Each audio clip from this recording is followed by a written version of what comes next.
What's good? Osiris here. Critical theory news this time.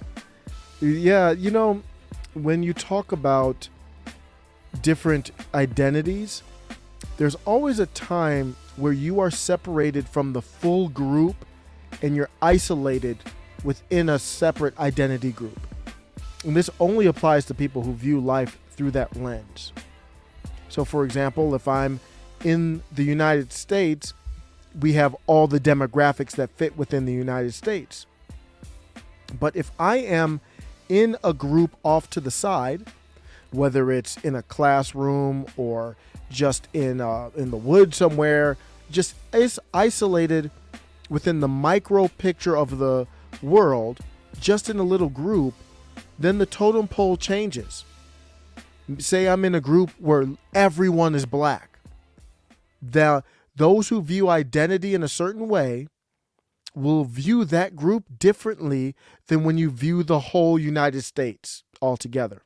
There will be different perspectives, different thoughts, and different attacks. So what I'm going to talk about now is just LGBTQ and then how that manifests when this happens. J.K. Rowling, I don't even know I always mess up her name. J.K. said, retweeted or tweeted this article called The New Homophobia. And what I want to highlight in this article is intersectionality, which is a tenet of critical race theory. This article here was describing someone who is part of the LGBTQ community. They said there is a frightening new version of homophobia pervading the U.S. disguised as, of all things, LGBTQ activism. This is the exact same thing that happens to black people. These things are intertwined in a way, and critical race theory has literally included critical gender theory as like a sister, cousin, some type of integration there. For adult gay people like me, it's clear that this activism does not advance our equality, but in fact compromises our ability to live peacefully in society. In fact, it is threatening our very existence. Identitarians do not believe in equality. They do not believe everybody is equal. They have a totem pole. Identitarians do not believe if you were going to look at a micro group, and that's what he was going to be, we're going to talk about him being involved in a micro group of LGBTQ people, a black LGBTQ person and a white LGBTQ person are not created equal in that group, and they've never claimed to think that. One person is more oppressed than the other, and you're not equal. So that's what this person found out. I continue. He said, I first became aware of this new homophobia in the summer of 2017 when I interned at a major LGBTQ-rights organization. That January, I had enrolled at Columbia University to complete my undergraduate degree, a goal I had been postponing for over a decade. After volunteering for Maryland's marriage equality campaign and a subsequent transgender rights legislation campaign, my aspiration was to become a social justice writer and activist. My excitement quickly gave way to a nauseating mixture of fear and shame. I quickly learned, not the right kind of queer. I was just another cis, short for cisgender, a word I had never heard until it was assigned to me, typically as a slur. Gay male, in other words, a privileged and unevolved relic of the past. After all, I had my rights, the right to marry, the right to serve openly in the military, the right to assimilate into this oppressive, cis-heteronormative, patriarchal society. It was time to make way for a new generation of queer, one that had very little to do with sex-based rights and more to do with abolishing the concepts of sex and sexuality altogether. That was his awakening to intersectionality. And that is a tenet of critical race theory. He was not aware of that, and he learned the hard way. Let's take a look and see.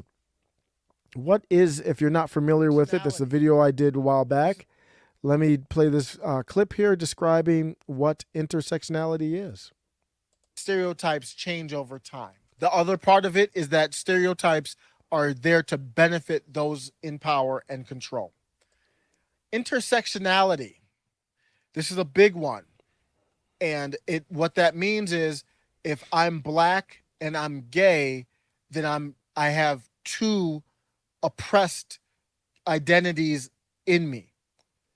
And it creates a hierarchy of who has the more oppressed intersectional groups within them. To say that, like, I think white women need to kind of step up their game, to be quite honest. Like, sorry, but I'm calling you out. Like, you really do. Because, like, you know, there's, like, I couldn't agree more with everything that these brilliant women are saying. But, like, I'm also seeing the silent killer, which is a lot of white women at the top who are kind of So what you're seeing here is, if you're going to make a speech about women, now you're going to look at the hierarchy.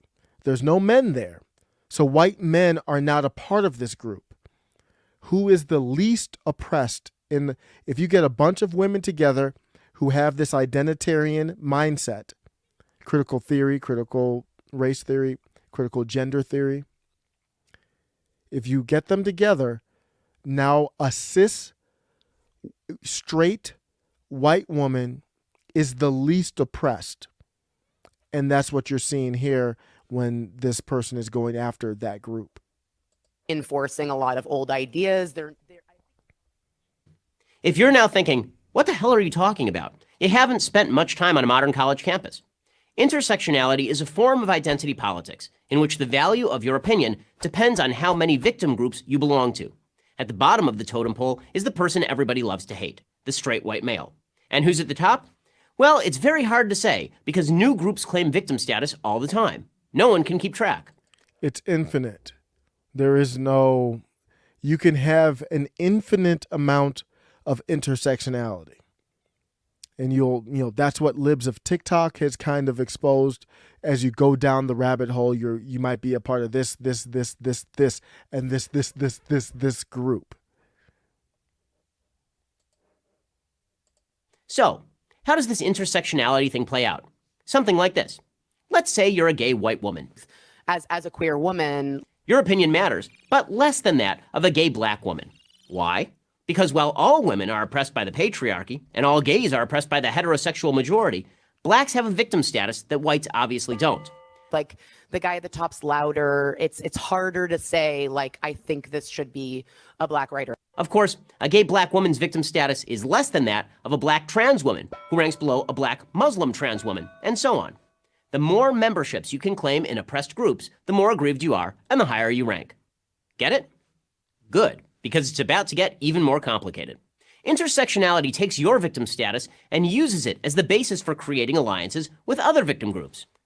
I'll just speak from my own personal experience. It's just like, I wasn't sure how to be an ally. I wasn't sure what type. I got so caught up in, like, what kind of. The concept of the word ally in this context here is to make sure, because what will happen is these groups will start fighting each other. And if you don't create the expectation that you have to be allies, and when we talk about allies, we're not talking about friends. Allies you're talking about war.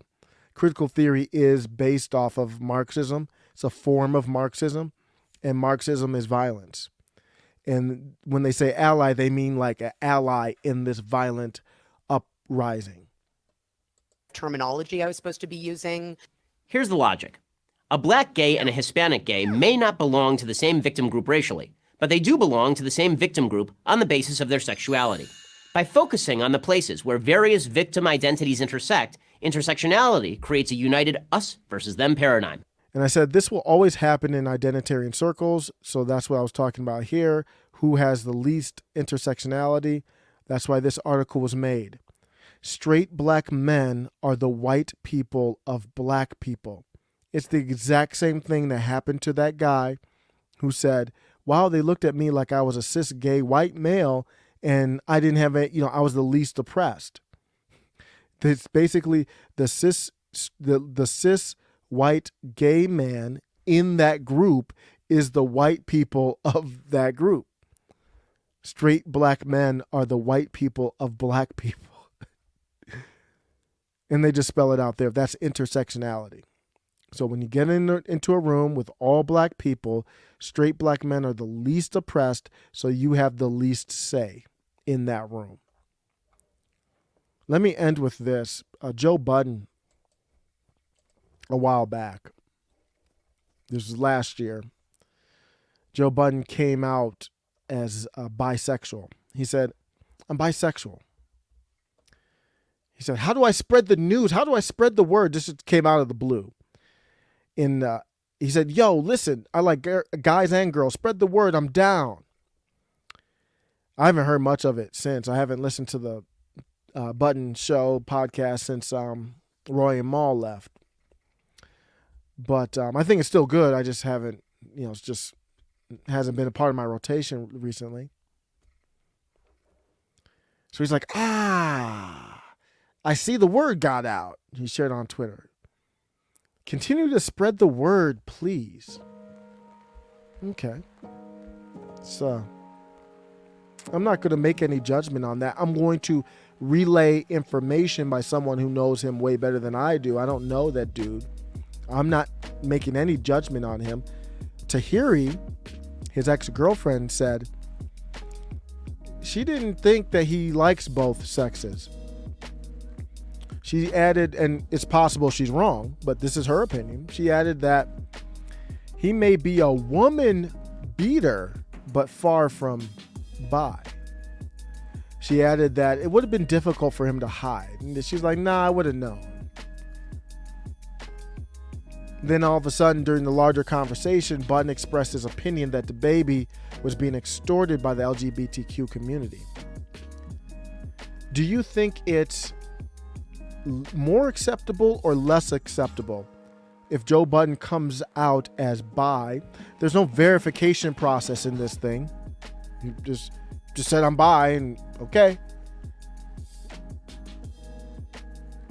It's what we have here is, if you're a savvy person, you've got more motivation to find intersectionality, maybe as a protection or a force field.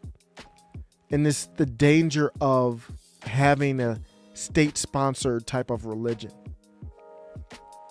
is that people will chase for potentially, I'm not saying anything about Joe Budden, I'm just saying that is possible, that happens if you say straight black men are the white people of black people. Well, then I might just say I'm bi. And now I'm not the white person of black people. I've got a little bit more say. There's motivation for that to happen. Let me know what you think.